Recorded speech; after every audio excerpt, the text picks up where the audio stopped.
चौधरी साहब, आपने कहा था तरमीम के बाद एक इस्तीफा आएगा बड़ा, किसका है और क्यों नहीं आया अब तक? वो तो तरमीम आई नहीं ना। फिर जो तरमीम आनी थी, आ रही थी, वो तो मौलाना फजल रहमान ने रोक दी, तो वो तरमीम तो आई नहीं। अब ये जो तरमीम है, इसमें तो मुझे लग रहा है कि ये तरमीम तो काफ़ी मेलोड डाउन है, और अगर मंसूर अली शाह साहब को चीफ जस्टिस बना दिया जाता है, जो मुझे लगता है कि इंशाल्लाह बना देंगे, फिर इसके अंदर इस्तीफे तो आने की गुंजाइश नहीं होगी, लेकिन इसमें फिर पुश बैक डेफिनेटली आएगा एक जुडिशरी की तरफ से।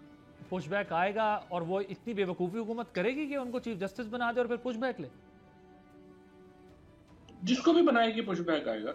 याहिया साहब को बना देगी तो भी पुश बैक आएगा। पॉसिबल नहीं पुश बैक ना आए लॉयर्स की तरफ से और जुडिशरी की तरफ से।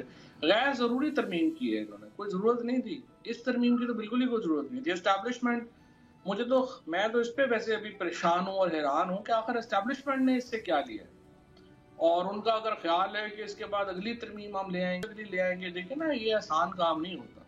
और ये जो तरमीम लेके आए हैं, उससे आप देखें गार्डियन ने क्या खबर छापी है, आप देखें यूनाइटेड नेशंस ने क्या तबसरा किया है।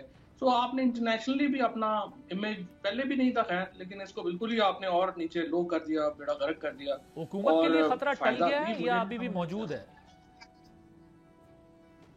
किस चीज का? हुकूमत ने तो बहुत कंफर्टेबल पोजीशन में अपने आप को शो किया है, क्या हुकूमत के लिए खतरा टल गया है इस तरमीम के बाद, या अभी भी मौजूद है?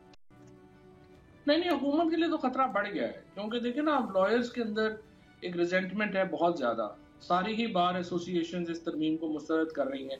सो जहां पे एक बहुत बड़ी अवामी कुव्वत के खिलाफ अब लड़ रहे थे, अब आपको लॉयर्स के खिलाफ भी आपको बहरहाल एक लड़ना पड़ेगा। सब्सक्राइब करें और बेल दबाएं ताकि कोई खबर रह न जाए।